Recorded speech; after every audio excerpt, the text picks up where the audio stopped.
네, 안녕하세요. 김성균입니다. 2020 SNU 환경보건 자료처리론 제2강입니다. 오늘도 지난 시간에 이어서 비대면 온라인 수업이지만 어, 조금 다르게 준비해봤습니다. 여러분들 혹시 플립디드 러닝이라고 들어보셨습니까? 여러분 미리 사전에 배포한 자료를 이용해서 수업 전에 여러분들이 미리 공부해오고 소화된 내용으로 실습과 토론을 본 수업에서 하는 이런 과정으로 이루어진 것이죠. 우리 수업에서 또 한번 이렇게 진행을 해볼까 하고 있습니다. 첫 시간에 이어서 우리가 이 수업을 통해서 다루고자 하는 주제들을 그림으로 그려봤습니다.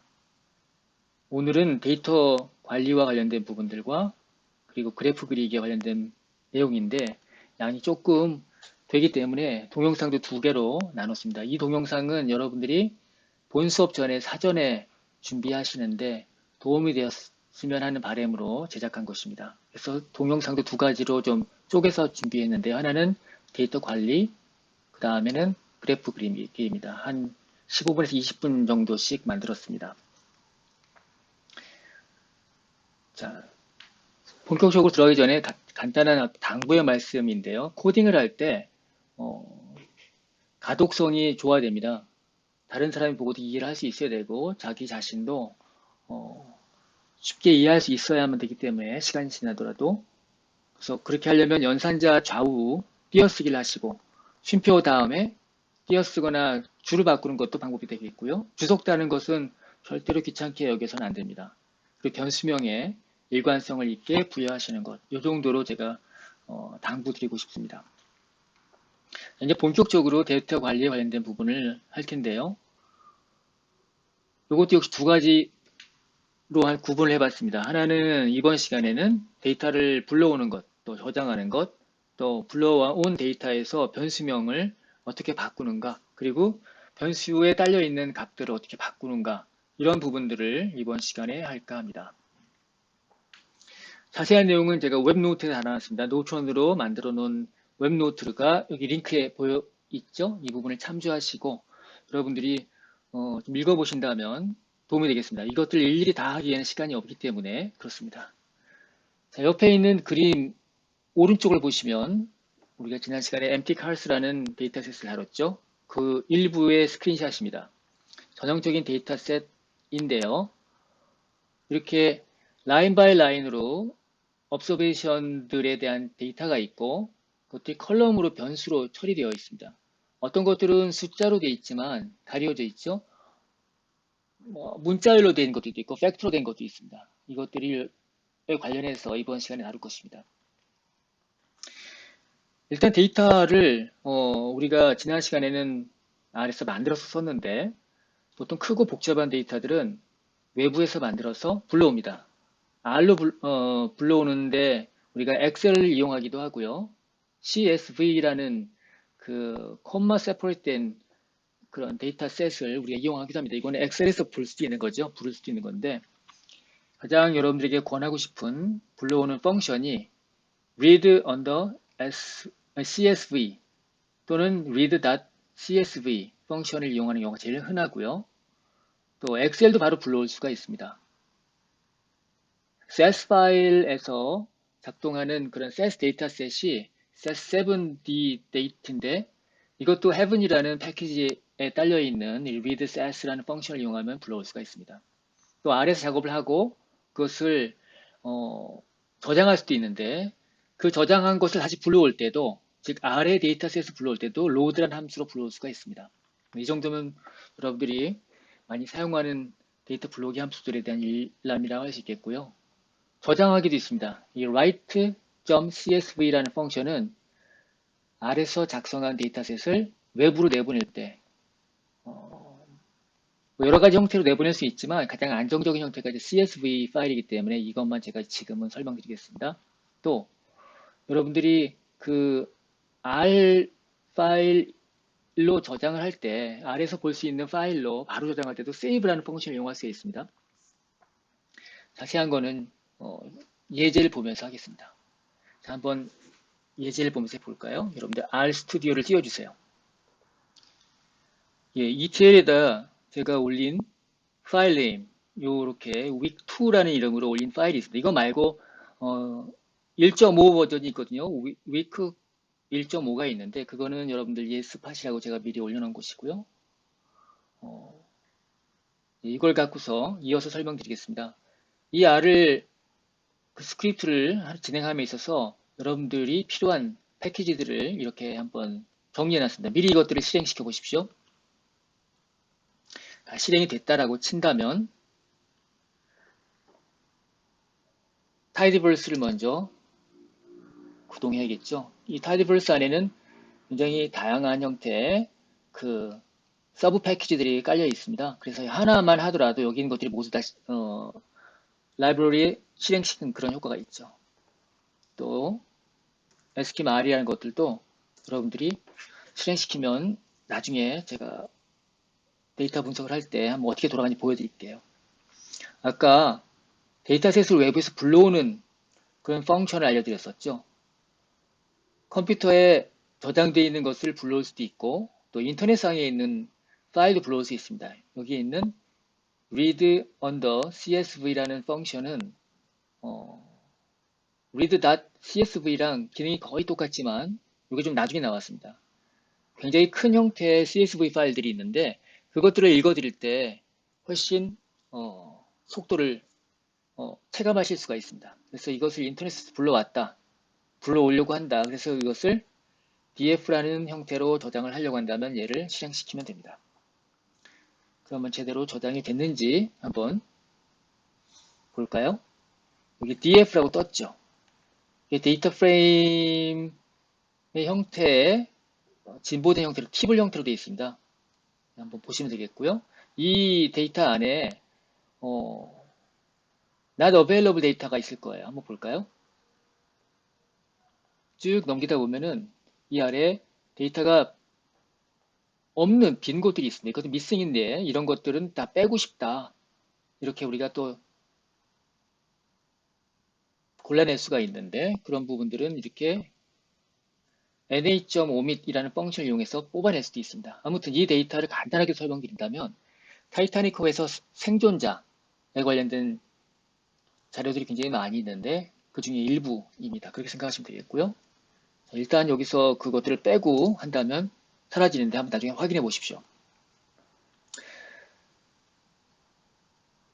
자, 여기 setwd라고 하는 펑션이 있는데 이것 간단하게 설명드릴게요. 데이터를 불러오거나 또는 저장하거나 할 때 우리가 지정된 파일 뿐만 아니라 그 지정된 파일이 저장되어야 될 곳을 또는 읽어드려야 될 곳을 정확하게 알려줘야 됩니다.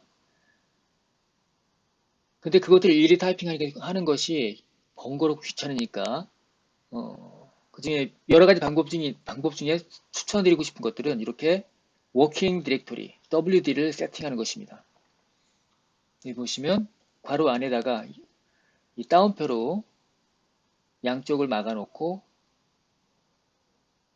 파일이 저장되어야 될 곳에 관련된 부분을 우리가 워킹 디렉토리에 설정하는 방법입니다. 여러분들이 이런 파일 탐색기에서 읽었다 보면 역슬래시로 되어 있는데 R은 역슬래시보다는 로 하면 작동이 안 되고 이렇게 슬래시로 해야지 읽어드릴 수 있습니다. 그래서 이 부분을 실행시키면 우리가 굉장히 쉽게 할 수가 있어요. 예를 들자면 이렇게 write.csv 한다면 금방 우리가 df를 불러왔잖아요. 얘를 여기서 저장할 수가 있어요. 저장할 때 우리가 원래는 이 앞에다가 긴 이름을 붙여줬어야만 되는데 이렇게만 간단하게 하면 저장이 되죠. 한번 볼까요? 그곳은 이 파일이라는 곳에 있는데 자 여기서 우리가 이렇게 해서 워킹 디렉토리로 갑시다 라고 한다면 우리가 지정하는 곳입니다. 여기 위치가 나와 있죠. 지금은 이 파일이 없는데 얘를 만약에 저장하겠다라고 한다면 그러면은 mydf.csv라는 파일로 저장이 되어 있을 거예요. my CSV로 저장되어 있죠. 예. 이건 제가 아까 해놨던 거기 때문에 되는데 여러분들이 하면 떠 있을 겁니다. 이것 이외에도 이 DF를 R 형태로 저장하려고 한다라고 한다면 이렇게 해서 저장해 놓아서 우리가 나중에 활용할 수도 있습니다. 한번 요 형태로 저장을 해보기도 하고요. 또 요 형태로 저장을 해보시기도 해보세요. 한번. 예를 들어서 지금 요 형태로 저장했다. 그러면은 실제로 우리가 찾아보겠습니다. 그 해당되는 곳을 찾아가 보는 거죠. 클래스에 가서 예를 들고 가서 예, 또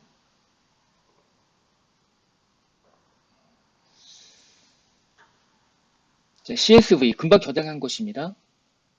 요 실행문을 돌려서 한 건데 여러분들이 보신다면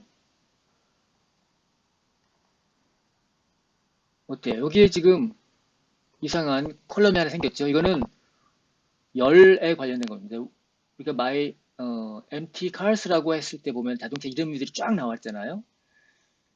공식적인 열은 아니지만 열에 관련된 정보들이 있어서 이거는 우리한테 불필요하죠. 지금 현재는.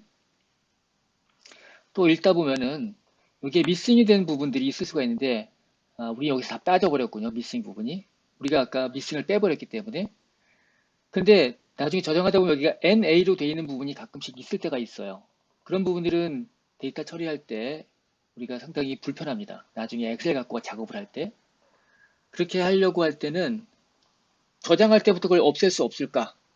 그럼 이런 옵션을 써주면 됩니다. row name은 빼라. 그리고 NA라는 것들은 이렇게 아무것도 없이 해라 그러면은 엑셀에서는 거기가 블랭크가 처리가 되기 때문에 나중에 셀스에서 읽어올 때도 굉장히 편하게 그곳을 숫자열로 처리해서 읽어올 수가 있습니다.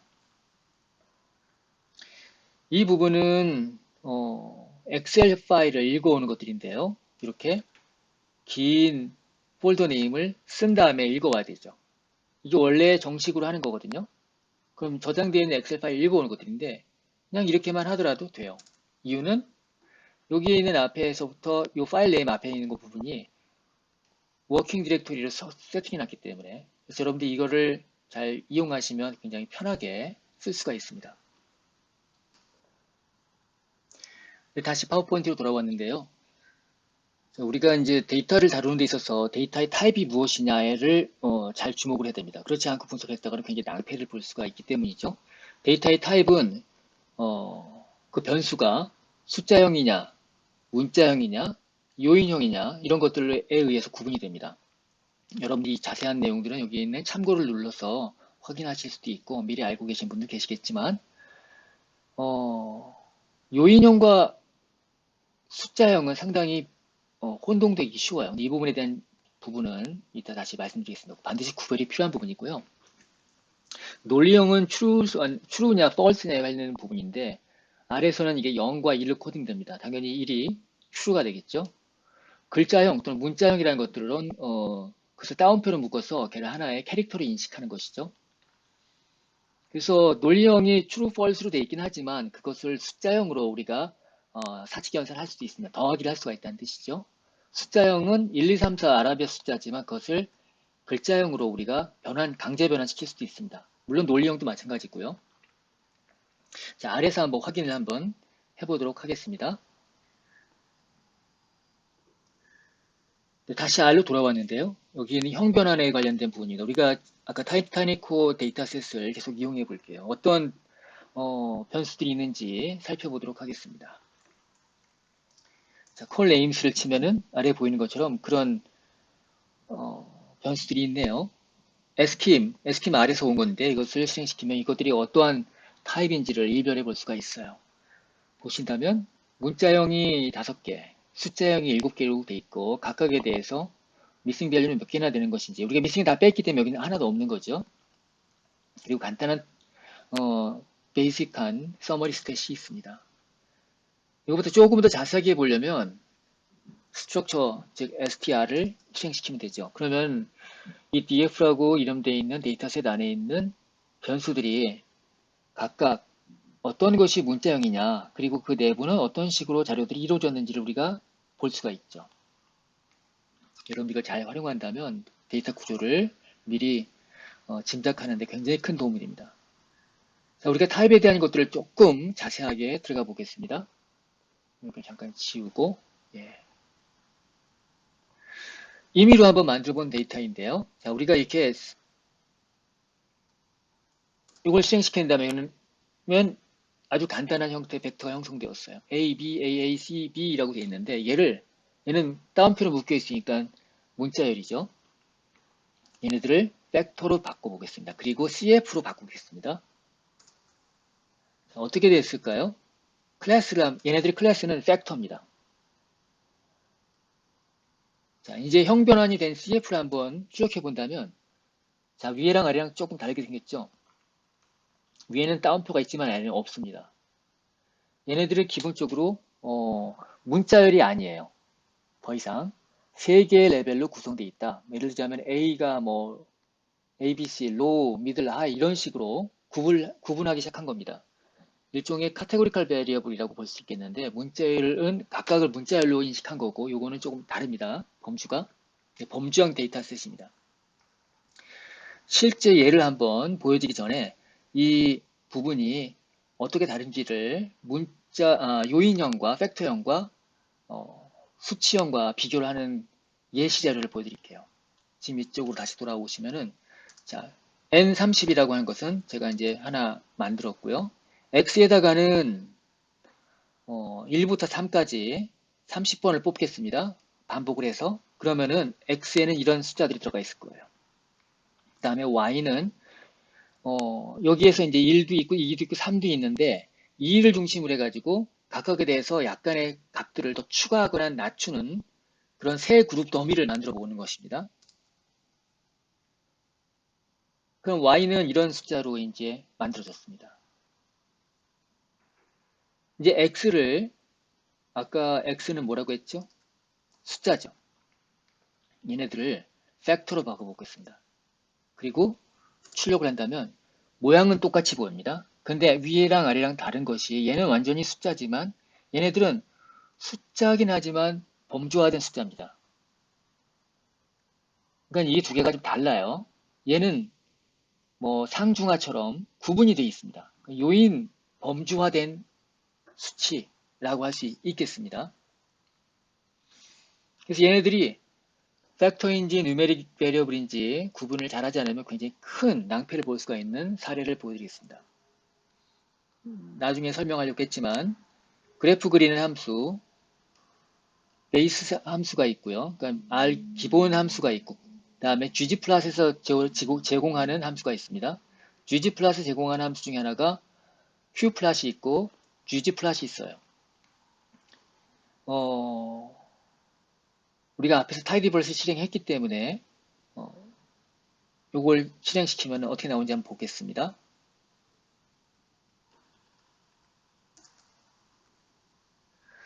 네, 보신다면 이 메서드는 작동이 안 돼서 그냥 생략해 버리겠습니다. 하나하나 똑같은 거입니까? X랑 Y 사이에 이렇게 그래프가 그려졌는데 저희가 여기 점점점은 각각에 대해서 우리가 만들어 놓은 데이터들입니다. X랑 Y 사이의 산점도입니다.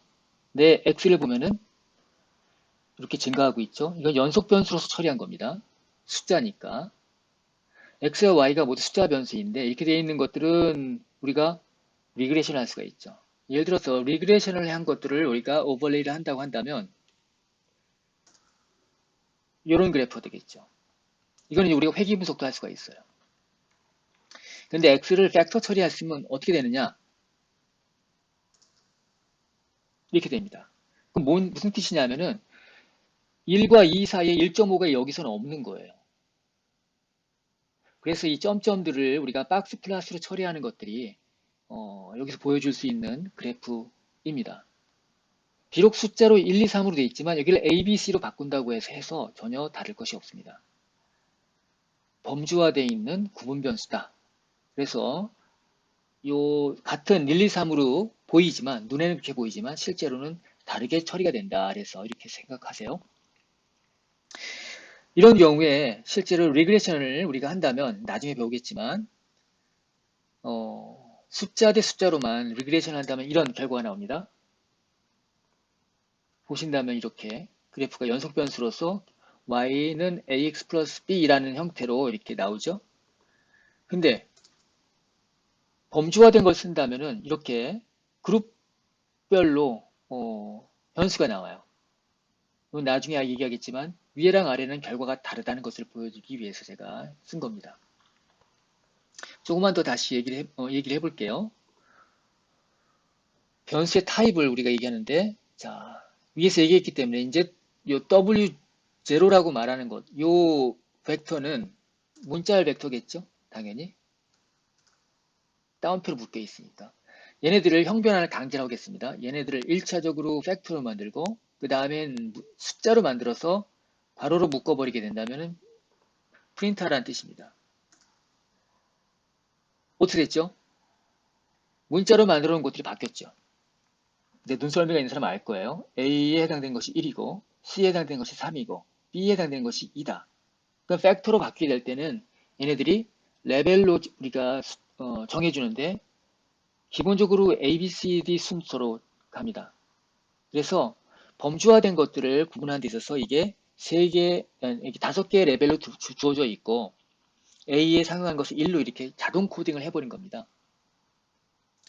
같은 방식으로 이렇게 하면 될까요? 자, 문자열을 숫자로 바꾼다? 가능할까요? 안 됩니다. 얘는 강제적으로 할 수가 없다고 해서 not available이 포함되어 있어요. 당연히 not available을 팩트로 바꿀 수가 없으니까 이 줄은 실행이 안 됩니다. 자, 문자열로 되어 있었던 이 W0 얘네들을 팩터로 바꿀 수가 있다고 했죠. 레벨은 5가지입니다. 숫자는 개수는 훨씬 많지만. 근데 여기서 지금 A, B, C, D, Z라고 되어 있는데 이 5가지가 있습니다. 만약에 우리가 Z가 뭐 비교할 수 있는 컨트롤 같은 거라고 한다면 그래서 얘를 앞에 오게끔 하고 싶다라고 한다면 어떨까요? 바꿔야겠죠. 근데 어떻게 바꾸느냐? 그 부분에 대한 설명을 드리려고 합니다. 이 부분이 좀 이해가 안 가시면 나중에 반복해서 들어보시기 바랍니다. 요 factor라는 함수를 이용하면 돼요. factor라는 함수가 있는데 얘는 이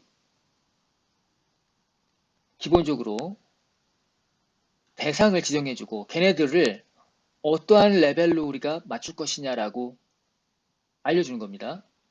기본적으로 W0를 팩터로 만들어버리게 된다면은 이런 방식으로 나온다고 했죠. 근데 요 순서가 아니라 Z를 앞으로 끌어내게끔 내가 순서를 이 수동으로 변환을 준 겁니다. 그래서 이 레벨스 뒤에 오는 그 부분에 대한 것이 요 순서로 가게끔 해라 라고 알려준 것이죠. 그렇게 된다면 어떻게 되는지 한번 볼까요? 자, 여기 일단 저장해 놓고 요 순서대로 한다. 그럼 보시면은 G가 앞으로 왔어요. 이것이 최초고 요 팩터라는 함수를 변형하게 된다면 이렇게 됐습니다. 실제로 내용으로는 이 전혀 변화가 없지만 컴퓨터가 처리를 할 때 Z를 앞에 놓게 처리하는 것입니다. 예를 들어서 우리가 그걸 본다면 자, 요게 우리가 앞에서 그렸었던 박스 플랫이죠. 만약에 요것을 앞으로 오게끔 하려고 하면 어떻게 될까? 충분히 가능하죠. 그런 때 쓰는 것입니다. 위에 썼었던 방식으로 그대로 한다면 처음에 요거를 XF라는 것을 XF2라는 것으로서 팩터 변환시켜서 새롭게 정리를 해주고 그 다음에 레벨을 쓰는데 레벨스는 써도 되고 안 써도 되고 대신에 그 순서는 여기다 써줘야 돼요. 저는 위에다가는 이렇게 기니까 이렇게 해서 처리했고 바로 쓸 수도 있거든요. 이렇게 한다면 그래프를 그려보겠습니다. 어때요? 달라졌죠? 이게 앞으로 왔습니다. 그러니까 우리가 필요에 따라서 그래프를 바꾸는 방법도 썼습니다. 근데 원래는 크게 2개의 그 녹음 파일로 만들어 놓으려고 했는데 지금 시간을 보니까 25분 가까이 지금 설명을 했네요. 그래서 일단 여기서 중단을 하고 탐색해 데이터 분석에 관련된 것은 어, 다음 녹음 파일로 제가 다시 만들어서 올려드리도록 하겠습니다. 수고하셨습니다.